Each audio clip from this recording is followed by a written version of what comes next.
నమస్తే, welcome to I dreams. Ayesha Meera, Pratyusha, Sugali Preethi వీరి మరణాలపై బోల్డ్ అన్ని అనుమానాలు, రాజకీయ నేపథ్యం ఉంది అనేటువంటి ఆరోపణలు. ఫైనల్ గా వచ్చేటువంటి తీర్పు మీద ఫ్యామిలీ మెంబర్స్ ఎవరు అంత సంతృప్తిగా లేరు. Justice delayed is justice denied అనేటువంటి మాట ఎప్పటి నుంచో మనం వింటున్నాం.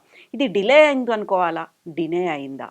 ఎందుకని ఇలాంటి అనుమానాలు మన న్యాయ వ్యవస్థ మీద, చుట్టూ ఉన్నటువంటి సమాజం, పోలీసులు, రాజకీయాల మీద వస్తోంది? మనతో పాటుగా ఉన్నారు హైకోర్టు అడ్వకేట్ పూజారి నాగేశ్వరరావు గారు. హలో అండి, నమస్తే. ఇప్పుడు మనం విన్నటువంటి ఈ పేర్లు గత కొన్ని సంవత్సరాలుగా, ఒక రకంగా దశాబ్దాల తరబడి నానుతూ వచ్చాయి. ఫైనల్గా ఒక అవుట్కమ్ వస్తుంది, కనీసం బాధిత కుటుంబాలకి న్యాయం జరుగుతుంది అనుకుంటే ఎందుకని ఆ దిశగా ఫలితాలు రావట్లేవు? ఎప్పుడైనా కూడా ఏంటంటే ఒక విషయాన్ని అయితే నేను ఓపెన్గా చెప్పదలుచుకున్నా. ఇది ఎవరికి నచ్చినా నచ్చకున్నా ఖచ్చితంగా నా మీద మళ్ళీ దాడి చేసినా కూడా ఈ దేశంలో ఉన్న ప్రజలకి న్యాయ వ్యవస్థ గురించి సరైన అవగాహన లేదు అని చెప్తా నేను. సరైన అవగాహన లేదు. ఏంటంటే ఈ న్యాయ వ్యవస్థ అనేది ఈ మధ్యకాలంలో మనకు 10 years నుంచి బాగా పాపులర్ అవుతుంది, కానీ అంతకుముందు కొద్దిగా కేసులు అనేవి తక్కువ ఉంటుండే కాబట్టి ఎక్కువ లైమ్లైట్లోకి రాకపోతుండే. ఎందుకు లేదు అంటే ఏంటంటే, ఇప్పుడు అయోషా మీరా కేసు ఉంది. అయోషా మీరా కేసు ఒక 17 years నడిచింది. ఇది వాస్తవం. ఈ 17 yearsలో ఫైనల్గా కేసు క్లోజ్ చేశారు. ఓకే, ఇప్పుడు క్లోజ్ చేశారు కదా, దీంట్లో బాధ్యులు ఎవరు? ఇప్పుడు ఆ అమ్మాయి కుటుంబానికి అయితే న్యాయం జరగలేదు. అదైతే 100% సత్యము. అయేషా మీరా చనిపోయింది అనేది సత్యం. అదే చెప్తున్నా, అయేషా మీరా చనిపోయింది అనేది సత్యము. కానీ ఎవరు అనేది ఎవరికి తెలియదు. మొత్తానికైతే న్యాయం జరగలేదు. మరి దీనికి బాధ్యులు ఎవరు? ప్రజలందరూ ఏం చేస్తున్నారు? న్యాయస్థానాలు చక్కగా పనిచేస్తాను లేవు, అడ్వకేట్లు పనిచేస్తాను లేరని చెప్తారు. ఓకే, న్యాయస్థానాలు అడ్వకేట్లు పనిచేయాలి అంటే వాళ్ళ దగ్గర ఉన్న మెటీరియల్ బట్టే పనిచేస్తారు తప్ప వాళ్ళేమి ఇన్వెస్టిగేషన్ ఆఫీసర్స్ కాదు కదా. ఒక తీర్పు వస్తుంది ఈ దేశంలో, అది ప్రజలకు అనుకూలంగా రాకపోవచ్చు కొన్ని సందర్భాలలో. అప్పుడు ఏం చేస్తున్నారు? న్యాయ వ్యవస్థ మీద అబాండాలు వేస్తున్నారు. ఇప్పుడు నువ్వు ఎక్కడో కూర్చొని నీకు ఒక అవగాహన లేని న్యాయ వ్యవస్థ మీద నువ్వు అబాండాలు వేస్తున్నావు కదా, నీకు న్యాయ వ్యవస్థలో ప్రక్రియ గురించి తెలుసా అని అడుగుతాను నేను ఫస్ట్. న్యాయమూర్తులు ఎక్కడ కూడా, నాకు తెలిసినంత వరకు న్యాయమూర్తులు ఎక్కడ కూడా వాళ్ళు సాధ్యమైనంత వరకు న్యాయం చేయాలని చూస్తారు తప్ప అన్యాయం చేయాలని ఎక్కడ కూడా చూడరు. కాకపోతే ఎక్కడైనా ఏమవుతుంది అంటే, ఇష్యూ ఏమవుతుంది అంటే ఏంటంటే, వాళ్ళ టేబుల్ మీద ఉన్న మెటీరియల్ బట్టే వాళ్ళు డిసిషన్ తీసుకోవాల్సి వస్తుంది. ఆధారాలు ఏమున్నాయి, విట్నెస్లు ఎవరు ఉన్నారు, చట్టం ఏం చెప్తున్నది, ఇవన్నీ సమాజంలో ఏముంది, ఇవన్నీ వాళ్ళు బ్యాలెన్స్ చేయాలి. వాళ్ళు చేసి జడ్జిమెంట్ అనేది డెలివరీ చేయాలి. ఫస్ట్ నేనైతే ఓపెన్గా చెప్పేది ఏంటంటే, అయోషా మీరా హత్య కేసుకు సంబంధించి ఈ రాష్ట్రంలో ఉన్న ప్రజలకు కానీ, ఈ దేశంలో ఉన్న ప్రజలకు కానీ, లేదా నేను ఎస్పెషల్లీ అయేషా తల్లిదండ్రులకైతే బీయింగ్ అడ్వకేట్ నేను క్షమాపణ చెప్పదలుచుకున్నాను. ఎందుకు అంటే, ఒక కన్నబిడ్డని కోల్పోయిన తర్వాత, అత్యంత దారుణంగా చంపబడిన తర్వాత, ఒక 18 సంవత్సరాల న్యాయ పోరాటం తర్వాత కూడా వాళ్ళకి దేశంలో న్యాయం జరగల. కానీ ఆ న్యాయం అనేది అడ్వకేట్ల ద్వారానో కోర్టుతో పాత్ర లేదు. దాంట్లో ఉన్న పాత్ర ఎవరిది? ఇన్వెస్టిగేషన్ ఏజెన్సీది. ఒక సాక్ష్యాన్ని సేకరించాల్సిన బాధ్యత, విట్నెస్లను ప్రవేశపెట్టాల్సిన బాధ్యత, ఆ ఇన్వెస్టిగేషన్ని నిజాయితీగా నిబద్ధతగా చేయాల్సిన బాధ్యత వాళ్ళకు ఉంటుంది. వాళ్ళు ఇచ్చే సాక్ష్యాలని బట్టి, వాళ్ళు ప్రవేశపెట్టే విట్నెస్లను బట్టి న్యాయ ప్రక్రియ అనేది చేస్తారు. ఇప్పుడు నా దగ్గరికి నాకు ఇచ్చిన మెటీరియల్ బట్టి నేను వాదిస్తా, కానీ నువ్వు ఏ మెటీరియల్ లేకుండా వాదిస్తా అంటే ఎట్లా వర్కౌట్ అవుతుంది? కాదు. కాబట్టి నేను ఏం చెప్తున్నా, ఇన్వెస్టిగేషన్ వ్యవస్థ అనేది చక్కగా లేనంత కాలం అది ఎవరి కేసైనా సరే, అది నీ కేసైనా సరే, నా కేసైనా సరే, అది ఎవరి కేసైనా సరే నీరుగారిపోతుంది. This the first point. Second point ఏం చెప్తున్నా ఏంటంటే, ఈ భారతదేశంలో మనకు రాజ్యాంగం కావచ్చు, లేదా ఇతర చట్టాలు కావచ్చు, ఇన్వెస్టిగేషన్ ఎప్పుడైతే చక్కగా జరగలేదు అనుకున్నప్పుడు కానీ, లేదా ఫాల్స్ కేసులలో మనం ఇరికించిన అనుకున్నప్పుడు కానీ, లేకపోతే వాళ్ళు రాంగ్ ఇంటెన్షన్తో చేసిన అనుకున్నప్పుడు కానీ, ఇన్వెస్టిగేషన్ ఆఫీసర్ మీద చర్యలు తీసుకునే అధికారాలు ప్రతి పౌరునికి ఉన్నాయి.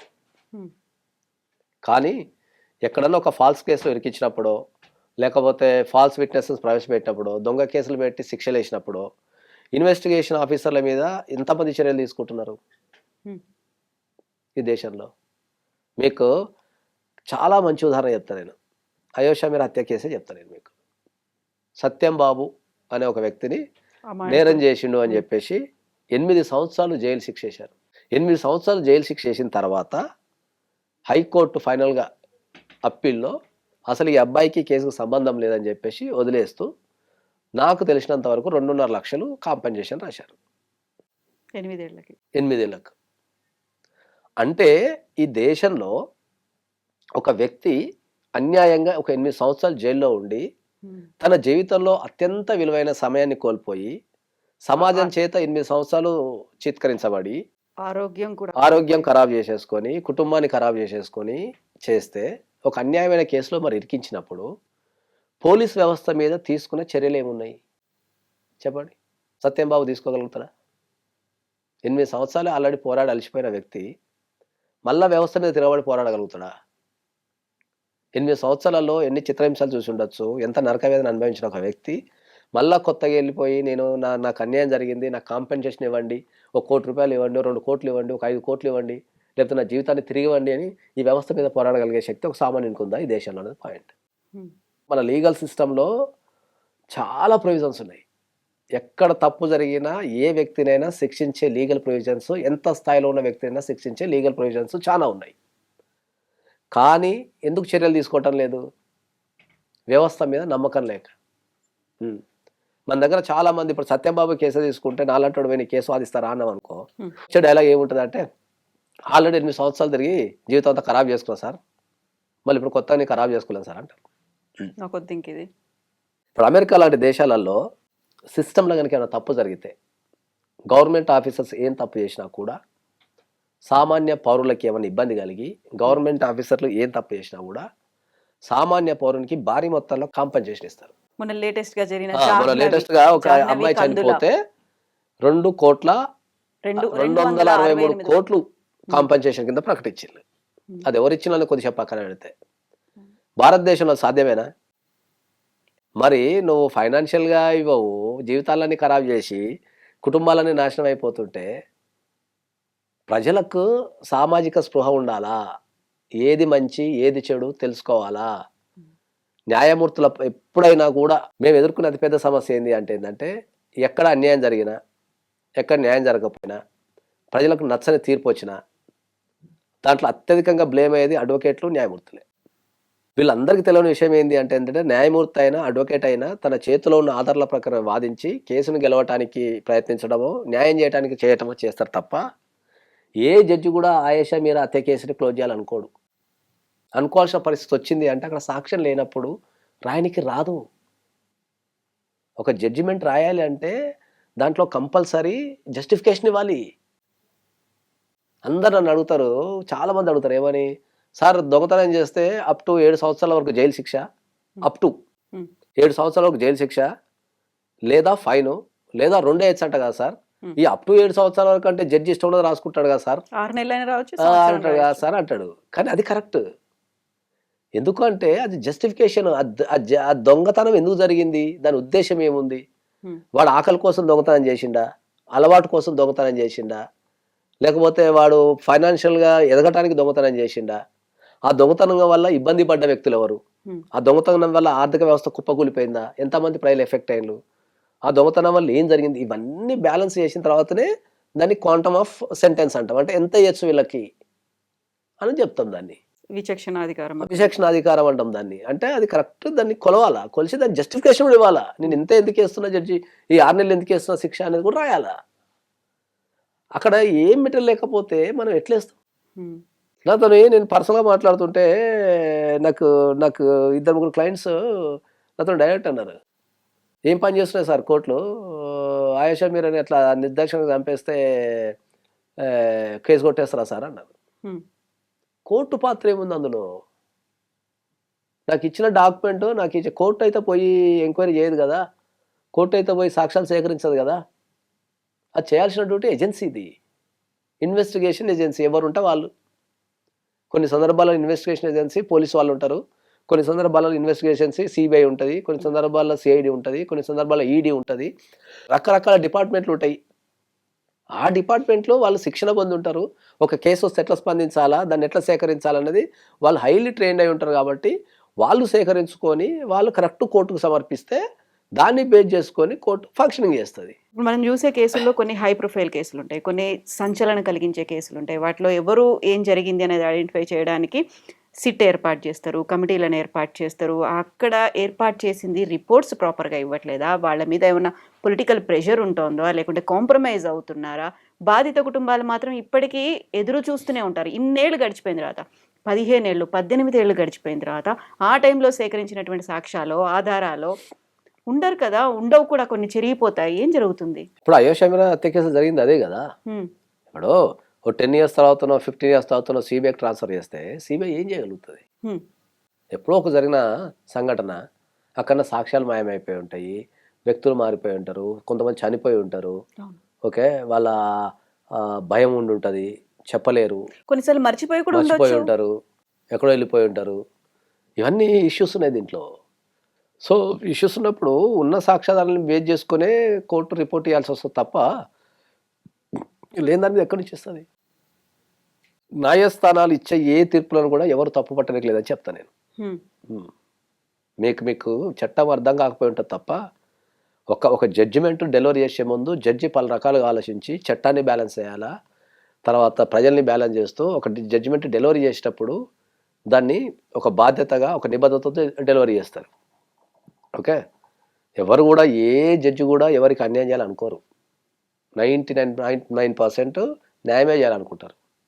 ఆ ఒక్క పర్సెంట్ ఎక్కడన్నా సాక్ష్యాలు లేకపోతే వాళ్ళకి తెలిసినా కూడా ఏం చేయలేరు. ఇప్పుడు ఆయేషా మీనాతే కేసు ఉంది. అది ప్రపంచానికి మొత్తం తెలిసిన నిజం అది. ఒక ఆడపిల్ల ఒక నట్టనడి సెంటర్‌లో అర్ధరాత్రి పూట హత్య చేయబడిందనేది తెలిసిన సత్యం అది. తెలిసినా కూడా నువ్వు సాక్ష్యాలే ప్రవేశపెట్టకపోతే, నువ్వు ఎవరు చేసిల్లో చెప్పకపోతే జడ్జి ఎక్కడి నుంచి శిక్ష ఏస్తారు? ఇప్పుడు ఇక్కడ కలెక్టివ్ రెస్పాన్సిబిలిటీ అనేది ఉంది. ఇప్పుడు ఈ విషయంలో డిలే అయింది అనేసరికి అది కలెక్టివ్ ఫెయిల్యూర్ కింద వెళ్ళిపోతుంది కదా! కలెక్టివ్ ఫెయిల్యూర్‌లో మొదటి స్టెప్ ఎవరిదనేదే పాయింట్. మొదటి స్టెప్ గనుక మీకు స్ట్రాంగ్‌గా ఉంటే మిగతాన్ని స్ట్రాంగ్ ఉంటాయి. అంతే కదా! ఇప్పుడు కలెక్టివ్ గ్రూప్‌లో మనకు మెయిన్ పిల్లర్ ఏదైతే ఉంటదో అది స్ట్రాంగ్ ఉందనుకో, హ్మ్. మిగతాయన్ని సపోర్టింగ్ వచ్చేస్తాయి. అట్లనే నీ క్రైమ్‌లో ప్రధాన పాత్ర ఇన్వెస్టిగేషన్‌దే ఎప్పుడు కూడా.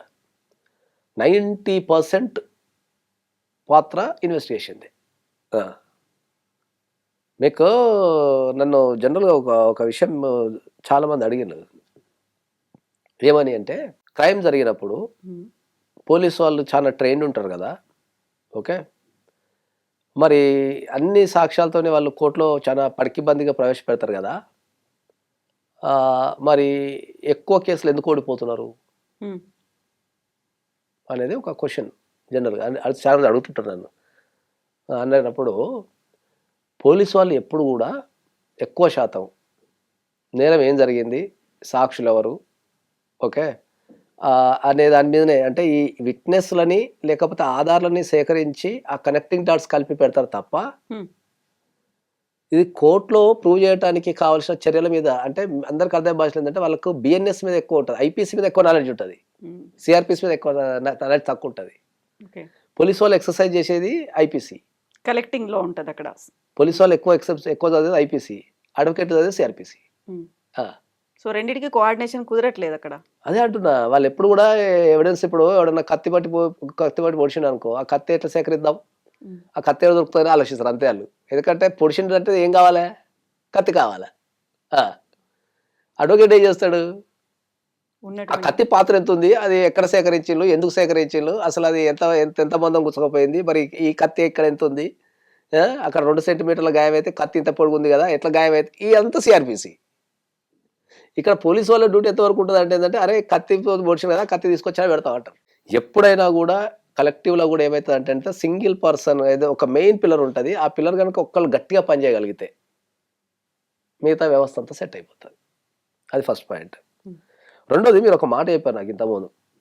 ఏది చెప్పారంటే justice delayed is justice denied. అని చెప్పారు గదా! ఇండియాలో ఒక పెద్ద ప్రాబ్లమ్ ఏంది అంటే, అడ్వకేట్ అనే ప్రొఫెషన్‌ని హ్మ్. చాలా మంది గుర్తించరు. హ్మ్. ఓకే. గుర్తించకుండా ఏమైతదంటే, వాళ్ళకేదైనా కష్టం వచ్చినప్పుడు, వాళ్ళ జీవితంలో ఏదైనా సమస్య ఎదురైనప్పుడు, వెళ్ళి ఒక 1000 రూపాయలు 2000 ఒక మంచి ఎక్స్పీరియన్స్ ఒక అడ్వకేట్ దగ్గరికి వెళ్ళి ఆ సమస్య వచ్చే ముందు కానీ రాబోతుంది అనుకున్నప్పుడు కానీ ఆ సమస్య వాళ్ళ దగ్గర ఉన్నప్పుడు కానీ ఇమ్మీడియట్లీ వెళ్ళి ప్రొఫెషనల్గా మంచిగా వెళ్ళి నువ్వు కన్సల్ట్ అయితే నీకు 80% ఆఫ్ ద సమస్య అక్కడే సాల్వ్ అయిపోతుంది. ఇండియాలో ఏమవుతుంది అంటే ఏంటంటే నేను పరిష్కరించుకుంటా అని ప్రతి దాంట్లో వాడి దూరుతుంటాడు. వానికి నచ్చిన ప్రొసీడింగ్స్ అన్నీ చేసుకొని మొత్తం కక్కలేక మింగలేక చచ్చిపోతా ఈ సమస్య నుంచి నేను బయట వాళ్ళేనప్పుడు అడ్వకేట్ దగ్గరికి వస్తాడు. అంటే అందరికి అర్థమయ్యే భాషలో నేను చెప్పేది ఏంటంటే ఒక డాక్టర్గా ఉన్నప్పుడు నేను ఆరోగ్యం బాగాలేదు అనుకున్నప్పుడు నా పక్కన పోయి టెస్ట్ అని చేసుకుంటా కథ రాకుంటుంది. నువ్వు సొంత వైద్యం తీసుకొని అంత అయిపోయి ఊపిరాడక గుండె ఆగిపోయినప్పుడు పోతే నువ్వు ఏడకపోతావు? ఐసీయూకి పోవాలి. నేను అన్ని గూగుల్ చేసి ఐసీయూలో ఉన్న పేషెంట్ని నువ్వు జనరల్ వార్డుకి ఎందుకు మార్చావు సార్ అంటే నేను ఏం చేయాలి? మా దగ్గరకు వచ్చే కేసులు మొత్తం వాళ్ళు సొంత డిసిషన్స్ తీసుకొని, అది ఏ కేసు అయినా కావచ్చు, వాళ్ళే సొంత డిసిషన్ తీసుకొని అన్ని రకాలుగా వాళ్ళు ఎంటర్ అయిపోయి వాళ్ళే కాగితాలు రాసుకొని వాళ్ళే సంతకాలు పెట్టుకొని వానికి ఇచ్చుకొని వీనికి ఇచ్చుకొని మొత్తం అయిపోయి ఇక ఏం ఆప్షన్ లేదు అన్నప్పుడు, అమ్మ ఏం లేదు ఇక అన్నప్పుడు అడ్వకేట్ దగ్గరికి వస్తారు. ఇక అడ్వకేట్ పని ఏముంటుందంటే వీళ్ళు చేసిన తప్పులన్నీ ఎట్లా సదరాలి చట్ట ప్రకారంగా, వీళ్ళని ఎట్లా నిరూపించాలని దాని మీద ఎక్సర్సైజ్ చేస్తుంటాడు. వాళ్ళ క్లయింట్ని వాళ్ళు కాపాడుకునే క్రమంలో ఇప్పుడు ఐసీయూలో ఉన్న పేషెంట్కి రకరకాల మందులు వేస్తుంటే టైం పడుతుంది. డిలేడ్ ఎక్కడిది? ఇంకా నువ్వు రావడం లేట్ వచ్చి నన్ను డిలేడ్ అంటే ఎందుకు? నువ్వు ముందురా, నీకు ఏమైనా సమస్య వస్తే నీ బాధ్యత వహిస్తా. బట్ ఒకప్పుడు కోట్ల అప్పులు తీసుకుంటారు ఈ దేశంలో. ఒక ప్రామిసరీ నోట్ ఎట్లా రాసుకోవాలా, చెక్ ఎట్లా తీసుకోవాలా అనేది కూడా ఎవరికి అవగాహన ఉండదు. వీడు రాసుకుంటాడు, వాడు ఇచ్చేస్తాడు, వేసుకుంటారు, వీడు కొద్దిగా వేస్తాడు, వాడు కొద్దిగా వేస్తాడు, రకరకాల చేసుకొని లాస్ట్ అది పీకల మీదకి వచ్చిన తర్వాత వస్తారు. End of the day clients మాత్రం ఎవరైతే బాధిత కుటుంబాలు ఉన్నారో అక్కడ అనేది మాకు న్యాయం జరగలేదనేది కేవలం న్యాయ వ్యవస్థ గురించి, ఆ తీర్పు మాకు లేదు, మళ్ళీ మేము న్యాయ పోరాటం చేస్తామంటారు తప్ప అసలైనటువంటి పోరాటం ఎవరి మీద చెయ్యాలి అంటే ఏం చెప్తారు? ఇప్పుడు ఈ 3 కేసులకు సంబంధించి బాధ్యతగా చట్టంలో ఉన్న ప్రతి ప్రొవిజన్ ఫస్ట్ నేర్చుకోవాల్సింది ప్రజలే. వాళ్ళు లీగల్ ఎడ్యుకేటెడ్ అయినప్పుడు వ్యవస్థ అన్నీ సక్రమంగా నడుస్తాయి. ఓకే, ఇండియాలో ఏదైనా కష్టం వచ్చింది నీకు, లేకపోతే నీకు ఏదైనా పని కావాలనుకో, మనం క్యూలో నిలబడి ఒప్పుకుండదు. షార్ట్ కట్స్ ఏమైనా ఉంటాయా? ఫస్ట్ మనం ఎత్తుకులాడేది షార్ట్ కట్. ఎవరు తెలుసు, ఏం చేయాలా, ఎవరికి ఫోన్ చేయాలా, ఎంత పెడితే పని అవుతుంది, ఇవి క్వశ్చన్స్ వేస్తారు. ఏ అడ్వకేట్కి ఎంత పెడితే తొందరగా? ఏదైనా అడ్వకేట్ కావచ్చు, వ్యవస్థ కావచ్చు, గవర్నమెంట్లో పని ఉన్నా ఎవరికి కాల్ చేస్తే ఎవరిని పడు ఇదే ఉంటాయి తప్ప నేను ఉన్నా మరి అంతర్లు క్యూలో పోతా అనేది ఉండదు. అంటే ముందస్తు ప్రణాళికలు చేసుకోరు ఇండియాలో. వాని పీకల మీద కూర్చున్నప్పుడు దానికి షార్ట్ కట్ ఎత్తుకులాడుతుంటాడు. That is the problem. ఒక గవర్నమెంట్ ఆఫీస్కి పోయినాం, మనకు పని ఉంది, ఇప్పుడు ఈ పని మనకు అర్జెంట్ అయిపోవాలా, ఏం చేయాలి, ఎవరిని పట్టాలి? లంచమైనా ఇవ్వడానికి రెడీ, ఏదో ఒకటి ఇక పరిచయాలు లంచాలు, ఇక షార్ట్ కట్ ఏముందనేది చూస్తారు తప్ప లీగల్గా ఏం చేయొచ్చు, దీన్ని లీగల్గా ఎట్లా ఉండాలా, కొద్దిగా ఓపిక ఉండాలా, ఏం లేదు అంటాడు. మళ్ళీ మేము న్యాయ పోరాటం చేస్తామంటారు, మేము అప్పర్ కోర్టు కూడా వెళ్తామంటారు. నిజంగా ఇప్పుడు ఒక తీర్పు అనేది వచ్చిందండి, అయిపోయింది, అక్కడ వీళ్ళకి న్యాయం జరగలేదు, సంతృప్తిగా లేము, హైకోర్టుకు వెళ్తే రివ్యూ అంటాం మనం. ఎందుకంటే ఒక కింది కోర్టులో ఒక జడ్జిమెంట్ ఇచ్చినప్పుడు ఏమైనా తప్పులు దొరికినాయి అనేది మనం మళ్ళీ పై కోర్టుకి వెళ్తాం అంతే. అది లీగల్ సిస్టమే. అది ఇంకొక విషయం చాలా స్పష్టంగా చెప్పదలుచుకున్నది ఏంటి అంటే, ఈ భారతదేశంలో కోర్టులో పడే కేసులలో ఒక 70% ఆఫ్ ద కేసెస్కి జడ్జిమెంట్స్ రావు. లైఫ్ లాంగ్ వెయిట్ చేసిన కాదు, సెటిల్మెంట్ అయిపోతాయి, out of the court settlement అయిపోతాయి. ఓకే, 70%. ఒరిజినల్ కోర్టులలో నడిచి ఒక 30%. బట్ సివిల్ కేసులు అంటే అన్ని క్రిమినల్ కేసులు కూడా అదే చెప్తున్నా. రేప్ కేసులు పెడుతున్నారు కదా, రేప్ కేసులు పడుతున్నాయి. రేప్ కేసులలో ఎంతమందికి శిక్ష పడ్డది? నేను ప్రత్యక్ష సాక్షిని. ఎందుకంటే నేను చాలా రేప్ కేసులు వాదించిన. ఏ రేప్ కేసులు అయినా కూడా ఫైనల్గా మళ్ళీ పార్టీస్ వచ్చేసి కాంప్రమైజ్ అవుతారు. హాస్టల్ కావటమో కాంప్రమైజ్ కావటమో అవుతున్నారు. ఎందుకు? క్రైమ్ జరిగినప్పుడు ఉన్న ఆవేశం ఇంకో 5 yearsకి ఉండదు. జీవితంలో ముందుకు వెళ్ళిపోతాం, అప్పుడు ఈ కేసు అడ్డంకి అవుతుంది. చాలా మంది తెలియని విషయం ఏంటంటే, యుక్త వయసులో ఉన్న ఒక అమ్మాయిలు రిలేషన్షిప్లోకి వెళ్తారు. వెళ్ళిన తర్వాత రేప్ కేసులు పెట్టుకోవడమో, రిలేషన్ ఎక్కడో దెబ్బతింటుంది, తినగానే రేప్ కేసులు పెట్టుకోవడమో, చీటింగ్ కేసులు పెట్టుకోవడమో. కొత్తగా బిఎన్ఎస్ అని ఒకటి 16 అని వచ్చింది, ఫాల్స్ ప్రామిస్ ఆఫ్ మ్యారేజ్. అంటే ఒక అమ్మాయితో నేను రిలేషన్షిప్లో ఉండి అవి బాగా పెరుగుతున్నాయి ఇప్పుడు. చాలా ఇండియాలో ర్యాపిడ్ గ్రోత్ ఉంది 69లో. ఏమని? False promise of marriages. అంటే ఫాల్స్ ప్రామిస్ ఆఫ్ మ్యారేజ్ అంటే ఏదన్నా ఒక అమ్మాయితో రిలేషన్షిప్లో ఉండి whether you participated physically or not అనే సెకండరీ ఇష్యూ. ఆ అమ్మాయికి నువ్వు మ్యారేజ్ చేసుకుంటాను మాట ఇచ్చి చేసుకోకపోతే ఆ అమ్మాయి రయ్యని వెళ్ళి కేసు పెట్టేస్తుంది. ఓకే, నన్ను పెళ్లి చేసుకుంటా అన్నాడు, చేసుకోలే అని మోసం చేసిన కేసు పెడుతుంది. యుక్త వయసులో ఉన్నప్పుడు పెడతారు. ఆ కేసు ఇన్వెస్టిగేషన్ అయ్యి అదయ్యి ఇదయ్యి నెంబరింగ్ అయ్యి రావడానికి 2-3 years పడుతుంది కోర్టుకి. ఓకే, ఈ 2-3 yearsలో వాస్తవంగా ఏం జరుగుతుంది?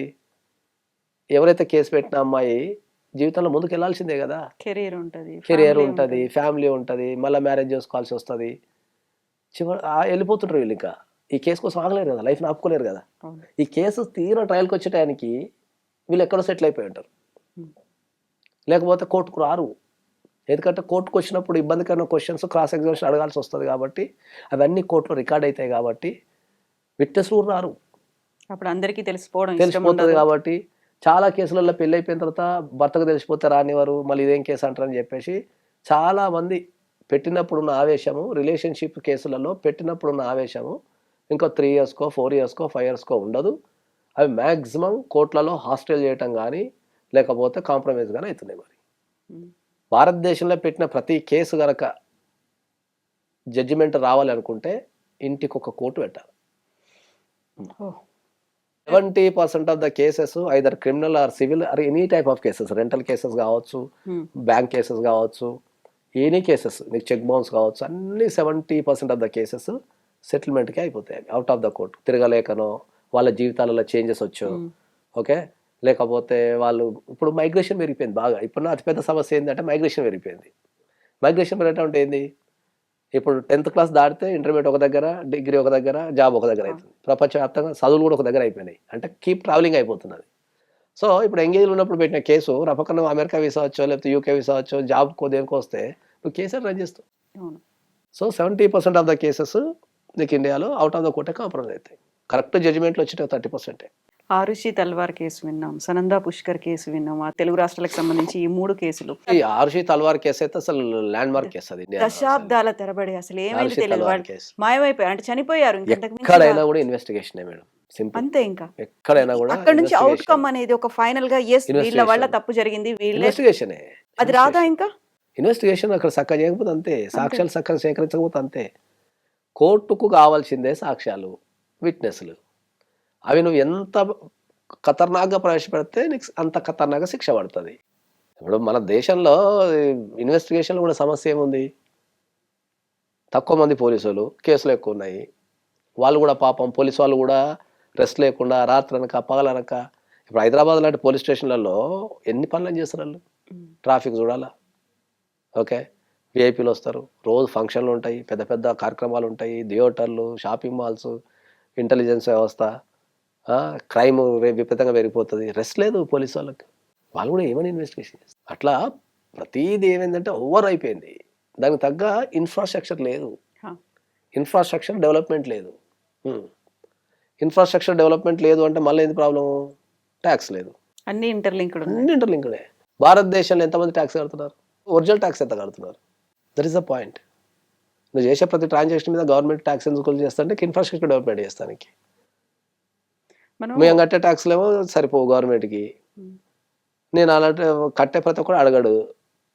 ఎవరికి సోషల్ రెస్పాన్సిబిలిటీ ఉంది? నేను ఒకటే చెప్తున్నా, సమాజం గురించి నువ్వు మాట్లాడాలి అంటే సమాజంలో నువ్వు తీసుకున్న సోషల్ రెస్పాన్సిబిలిటీ ఏందో చెప్పు, దాని తర్వాత నువ్వు మాట్లాడు. ఖాళీగా ఉన్నా కదా, ఫోన్ ఉంది కదా అని చెప్పి ఇష్టం ఉన్నట్టు మాట్లాడితే వర్కౌట్ కాదు. సమాజంలో నీ పాత్ర ఏంది? ఏం లేదు. ఇంటి కూడా రోడ్డు వేస్తాడు, ఆ రోడ్డు 1 week ఖరాబ్ అవుతుంది. వీడు కూర్చొని 1 మీద తిడుతుంటాడు, అంతే. ఓకే, నువ్వు చేయాల్సిన పని ఏంది? ఆర్టీఏ కింద పోయి మున్సిపల్ ఆఫీస్లో ఒక అప్లికేషన్ పెట్టు. ఏమని? ఈ రోడ్డు ఎవడు వేసిండు, ఎందుకు వేసిండు, ఎవరికి బిల్లులు ఇచ్చిండు, ఎందుకు ఇచ్చిండు, అసలు ఇంత మందం వేస్తే ఎంతకాలం ఉండాలా, ఎందుకు లేదు అని చెప్పి ఆర్టీఐ కింద వెయ్యి. ఇది నువ్వు చేయాల్సిన పని, అది నీ బాధ్యత. నువ్వేం చేస్తున్నావు, ఇంట్లో కూర్చొని తిడుతున్నావు అందరినీ, సోషల్ మీడియాలో పోస్ట్ చేస్తున్నావు. అదే ఉల్టా వర్క్. నీకు సమాజం మీద బాధ్యత ఉంటే నువ్వు పోయి ఆ రోడ్డు మీద కేసు అయ్యి, నువ్వు చేయాల్సిన బాధ్యత నిర్వర్తించావు. ఇక నాలంటో ఎవరైనా పని చేస్తే తెల్లవాళ్ళు తిట్టే సరిపోతుంది. ఒక బాధ్యత తిట్టేదో కార్యక్రమం పెట్టేసుకున్నారు, ఎదుటని తిట్టాలా అని చెప్తాను. సరే ఎవరైనా నన్ను తిట్టాలంటే ఫస్ట్ నా గురించి తెలుసుకోరాయ్యా అని చెప్తాను నేను. నువ్వు ఒక సంఘటన చూసో, నేను ఒకటి చెప్పింది చూసో, నేనెవరో నీకు పరిచయం లేకుండా, కనీసం నేను చెప్పేది నీకు అర్థం కావటం లేదు, నీకు నేను తిట్టే కార్యక్రమం పెడితే నేను ఏం చేస్తాను? నేను ఒక వ్యవస్థను తిట్టే ముందు ఫస్ట్ నువ్వు అర్థం చేసుకోవాలంటే చెప్తాను నేను. నేను ఏదో ఒక వీడియో రిలీజ్ చేసినాము, ఏంది జీవితంలో అడ్వకేట్ అనే ఫ్రెండ్ ఉంటే నీ జీవితం సుఖంగా ఉంటుంది అన్నావు. జనరల్ కామెంట్ అది. ఓకే, జనరల్ కామెంట్ ఏమన్నా నేను, నీ జీవితంలో ఒక మంచి అడ్వకేట్ ఉంటే నీ జీవితం ప్రశాంతంగా ఉంటుంది. This is general comment. అది దీంట్లో విమర్శించాల్సినంత ఏముంటుంది? దానికి కింద కామెంట్లు అన్నీ ఏంది, అడ్వకేట్లు అంతా లంగలు దొంగలు, మీరు పైసలు గుంజుకుంటారు, ఒరే అమ్మ జీవితం. అసలు నేను చెప్పిన వీడియోకి నువ్వు పెట్టే కామెంట్కి ఏమైనా సంబంధం ఉందా అయ్యా? నేను అలర్జీ ఏడుందిరా అయ్యా, అదే నేర్చుకోసావు. అడ్వకేట్లు దొంగలు, అందరు అడ్వకేట్లు దొంగలేనా? మరి రాజకీయ నాయకులు ఏమవుతారు? ఎవరున్నారు ఈ దేశంలో చక్కగా? డాక్టర్లు, నువ్వు డాక్టర్లు దొంగలంటివి, అడ్వకేట్లు దొంగలంటివి, పోలీసులు దొంగలంటివి, మరి రాజకీయ నాయకులు దొంగలంటివి. నువ్వు చేసే పని ఉంది మరి బొంగుంది. ఇంట్లో కూర్చొని నువ్వు చేసే పని ఏంటంటే అందరు దొంగలు దొంగలు దొంగలు అనుకొని నీకు నువ్వు సాటిస్ఫైడ్ అవుతున్నావు. నీకు అంతగానో సామాజిక బాధ్యత ఉంటే మా దొంగలు మార్చరాడు మరి వచ్చి బయటకు వచ్చి. ఎవరికి దేశభక్తి లేదు, ఎవరికి సోషల్ రెస్పాన్సిబిలిటీ లేదు, ఏమైనా ఇంట్లో కూర్చోవాలా, ఒక 90 వేయాలా, ఎవరిని పడుతుంది తిట్టాలా. ఇది దేశంలో జరుగుతున్న పరిస్థితి. నీకు రాజకీయ మీద నమ్మకం లేదు, డాక్టర్ల మీద నమ్మకం లేదు, అడ్వకేట్ల మీద నమ్మకం లేదు, న్యాయ వ్యవస్థ మీద నమ్మకం లేదు, పోలీస్ వ్యవస్థ మీద నమ్మకం లేదు, నీకు ఏ వ్యవస్థ మీద నమ్మకం లేదు. మళ్ళీ అందరితో పని కావాలి. పొద్దుగాల అడ్వకేట్లు దొంగలు అంటారు, మళ్ళీ తెల్లారి అడ్వకేట్ల ఆఫీస్లో ఉంటారు.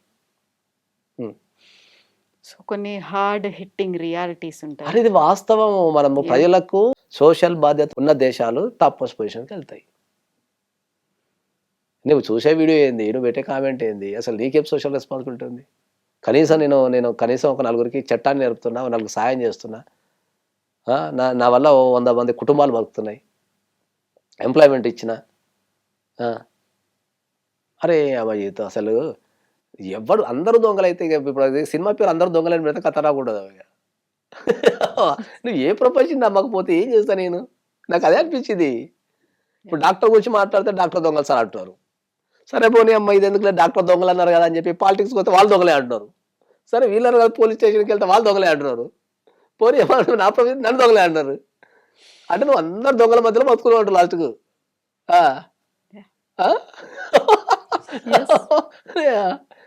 సో సిచ్యువేషన్స్ సరౌండింగ్ మళ్ళీ మీడియా గురించి మనకి దీంట్లో మీడియా కూడా ఉంది. మళ్ళీ మీడియా కొత్త మీడియా దొంగలే అంటారు, అమ్మడు వేరే మీడియా అంటారు.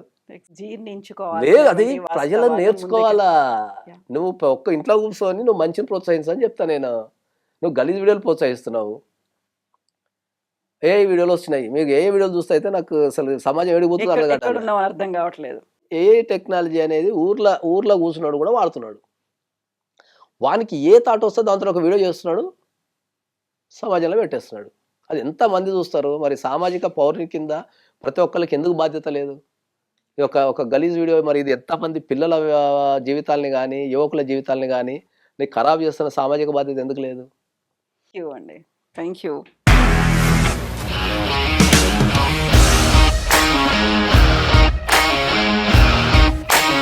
ఇండస్ట్రీలో కమిట్మెంట్ ఇష్యూస్ వస్తే నీకు కూడా వచ్చినట్టు? మార్నింగ్ తీసుకెళ్ళానంటే కొట్టి పడేస్తారు.